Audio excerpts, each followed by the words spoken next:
എന്റെ കൃഷ്ണ, ഇന്നേ തുലാമാസത്തിലെ വൈകുണ്ഠ ഏകാദശി.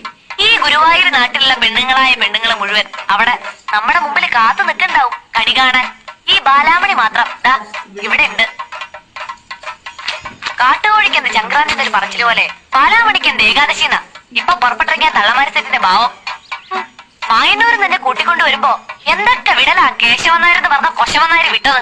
എന്റെ ബാലാമണി സുഹൃതൊന്നല്ലാണ്ട് എന്താ പറയാ. രാവിലെ നിർമാല്യം തൊട്ട് വൈകുന്നേരം ദീപാരാധന വരെ പൂജകൾ ഓരോന്ന് മുടങ്ങാണ്ട് ഗുരുവായൂരപ്പൻ അങ്ങോട്ട് തൊഴാന്ന് വെച്ചാ അത് പൂർവജന്മ സുഹൃതാ. ഇതിപ്പോടെ വന്നിട്ട് ദിവസം 10 കഴിഞ്ഞു. ഇന്നേ വരെ ബാലാമണി അമ്പലാട കണ്ടിട്ടില്ല. അതെങ്ങനെയാ? നേരം വെളുത്ത അന്തി അവിടെ വെളിയല്ലേ ബാലാമണി ബാലാമണി ബാലാമണിയെന്ന്. എന്റെ കയ്യില് കിട്ടട്ടാ തന്തേനെ ഒരു സുഹൃതക്കാരൻ.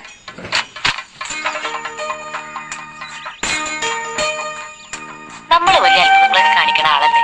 എന്നെ ഒന്ന് അങ്ങോട്ട് വിളിപ്പിച്ചൂടെ ആ അമ്പലനടയിലേക്ക്? എന്തേ? എന്തു പറഞ്ഞാലും ഒരു കള്ള ചിരിയും നോട്ടോ.